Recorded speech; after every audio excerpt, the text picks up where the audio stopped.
Et nous enchaînons à présent avec Marché à thème, le dernier quart d'heure thématique de Smart Bourse, où nous avons le plaisir de retrouver en duplex Frédéric Ducrozet, responsable de la recherche macro chez Pictet Wealth Management. Bonsoir Frédéric Ducrozet. Bonsoir Nicolas. Merci d'être avec nous en duplex, à distance, pour commenter cette prise de parole de Christine Lagarde à l'issue de la réunion de politique monétaire de la Banque Centrale Européenne.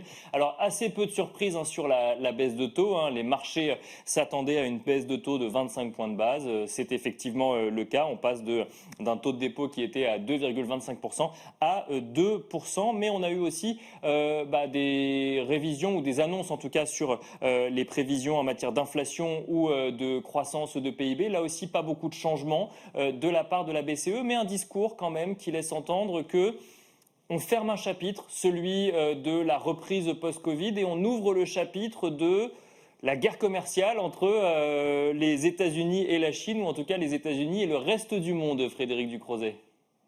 Oui, dit comme ça, c'est pas très réjouissant. Elle l'a d'ailleurs noté, la présidente Christine Lagarde, à la fin de la conférence de presse. On passe d'une bataille à l'autre et il y a toujours quelque part un risque à prendre en compte. C'est une bonne chose d'avoir terminé la normalisation, cette première phase de la politique monétaire, d'avoir été capable, en position de baisser les taux d'intérêt de plus de 4% à 2% aujourd'hui.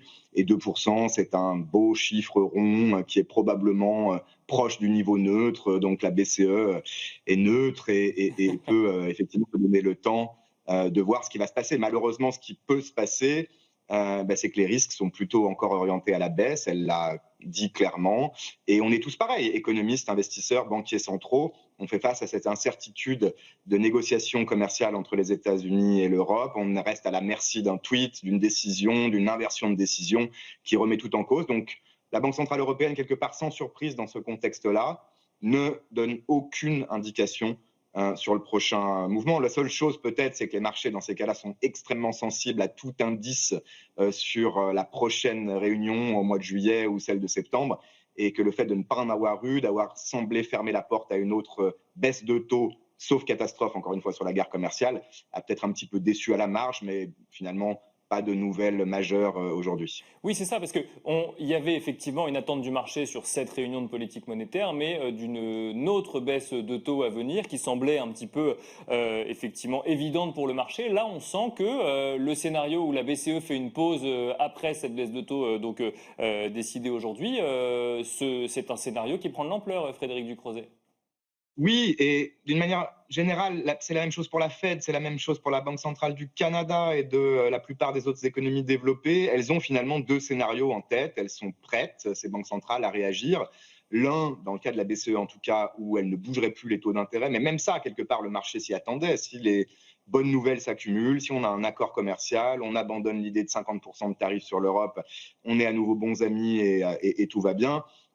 L'inflation est revenue à la cible, elle est à peu près à 2% à moyen terme. On pourra parler du court terme parce qu'il y a quelques aléas liés à l'énergie, au pétrole, à l'euro qui sont importants à prendre en compte. Mais au-delà, on est à 2%. Ça fait un moment qu'on est à 2%. On est confiant de rester à 2%. La BCE n'a pas de raison de bouger. Et puis, il y a un autre scénario où les choses se passent mal, où au moins initialement, on a des tarifs douaniers plus importants sur l'Europe. Ça a un effet sur la croissance, la confiance et l'inflation peut être anticipée en tout cas, et la BCE doit baisser davantage. La moyenne pondérée de ces deux scénarios dépend de la probabilité distribuée à chacun des risques, et ça peut bouger à peu près tous les jours. Alors la BCE a notamment donné aussi ses prévisions pour les années à venir. Alors on revoit un petit peu l'inflation à la baisse en 2026, mais on revoit aussi très légèrement la croissance du PIB à la baisse en 2026, Frédéric Ducrozet. Qu'est-ce qu'il faut? Et en même temps, c'est un peu les seules choses qui bougent par rapport aux prévisions qu'on peut avoir ensuite pour 2027, par exemple. Qu'est-ce qu'il faut comprendre de ces évolutions de la BCE, Frédéric Ducrozet? C'est les seules choses qui bougent, les seules choses un peu intéressantes et tangibles aujourd'hui. En plus, techniquement, en juin, ce sont des prévisions qui sont collectivement produites par toutes les banques centrales nationales des 20 pays de la zone euro et la BCE elle-même. Donc, il peut y avoir des effets un petit peu compliqués. Mais là, c'était une surprise. On a eu tout de suite le chiffre au début à la décision prise par la BCE de baisser les taux, d'une révision notamment de l'inflation, ce qui est vraiment la grosse surprise, à 1,6% l'année prochaine, en 2026. C'est bien en dessous de la cible, hein, de 2%, qui est une cible maintenant symétrique. Donc, en théorie, sur ce chiffre-là, simplement, il faudrait encore baisser les taux d'intérêt. Mais immédiatement, Christine Lagarde a bien précisé que c'était l'effet quasiment uniquement des prix de l'énergie en baisse et d'un euro plus fort. Mais là aussi, c'est un peu plus subtil, parce qu'un euro plus fort, dans les 10 ou 20 dernières années, c'est quelque chose qui avait tendance à être un problème pour la BCE.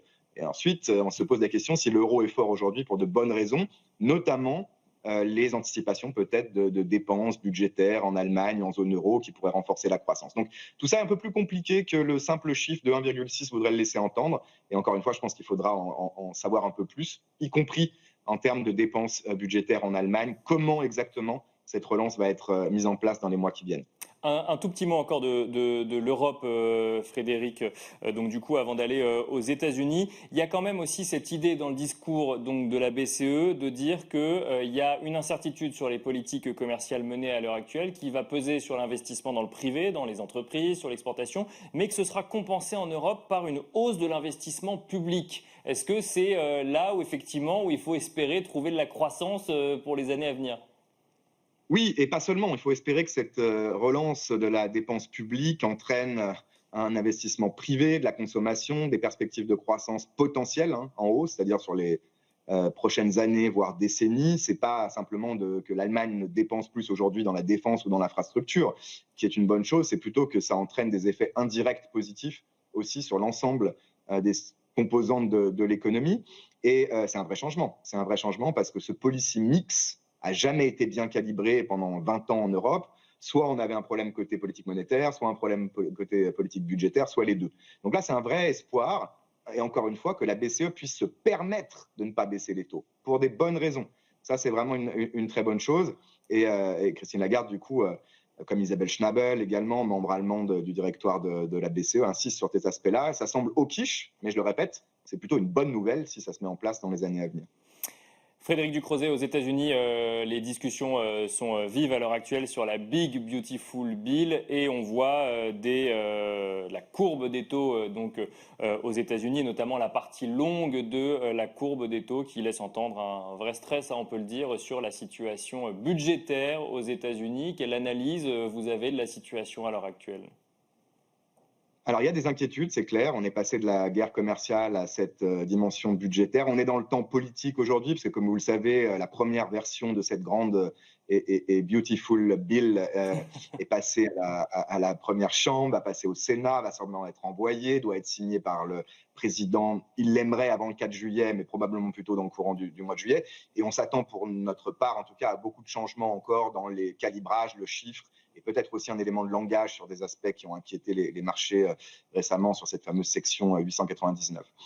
Dans l'ensemble, moi je crois que les tensions sont finalement très contenues encore sur le marché obligataire et la partie longue de la courbe. Le taux à 10 ans des treasuries américaines sont seulement de 4,5 à 4,6%. C'est quelque chose finalement encore limité. On a déjà connu des 5% dans les 2 années précédentes. On pourrait imaginer des tensions bien plus fortes. Il y a effectivement des signes de fragilité dans le marché. On commence, si vous voulez, à partir du moment où des observateurs commencent à s'inquiéter de certaines émissions de dette et regarder des détails techniques dont tout le monde se fiche, pour être honnête, la plupart du temps, c'est qu'il y a un problème.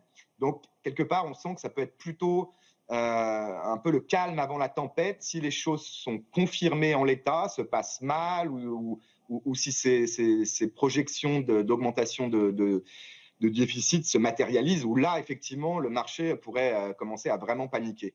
Je crois qu'il y a un élément dans ce temps politique que le président va, du coup, je crois à l'instant encore par un tweet, mettre en avant, c'est qu'il y a l'aspect tarif. Les estimations du CBO aux États-Unis de ces fameux 2,4 trillions de dollars qui seraient ajoutés au déficit par cette loi sont en fait potentiellement compensés par 2,8 trillions de revenus en plus, hein, ça c'est toujours sur les 10 prochaines années, venant des tarifs. Si c'est le cas, ce qui me paraît très optimiste, le président va dire, écoutez, on réduit en réalité le déficit de 400 milliards, 2,8 moins 2,4 sur les 10 prochaines années, job done. Je pense qu'on est au début, avec Musk également qui est dans le débat maintenant, et les sénateurs républicains notamment pourraient quand même, je pense, avoir leur mot à dire et peut-être recalibrer un certain nombre de ces baisses d'impôts, en l'occurrence, qui sont au cœur du problème. Un tout petit mot également, Frédéric Ducrozet, sur le dollar. Hein, le dollar qui perd près de 10% depuis son pic de début d'année. Qu'est-ce que ça nous dit de la situation actuelle? Est-ce qu'il faut s'attendre effectivement à voir le dollar continuer à perdre de la valeur sur la suite de l'année? Je pense que oui, parce que ce sont des cycles longs et que si ce à quoi on assiste, c'est effectivement un changement de régime plus structurel dans la location de capital de tous les investisseurs dans le monde, non pas vendre tous leurs actifs en dollars, mais de diversifier, de rééquilibrer un peu leur exposition en faveur de l'Europe, du Japon ou des pays émergents, alors c'est un phénomène qui peut durer.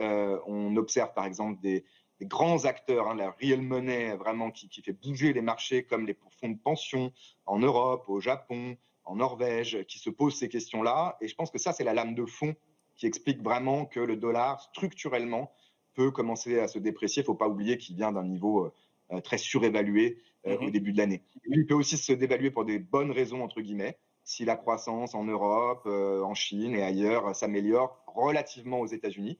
Et dans ce cas-là, sur ce fameux smile du dollar, on a un dollar qui se déprécie pour de bonnes raisons. C'est dans ce cas-là, ce que je disais au début pour l'euro, pas tellement un problème, c'est même plutôt une bonne nouvelle pour le reste du monde aussi.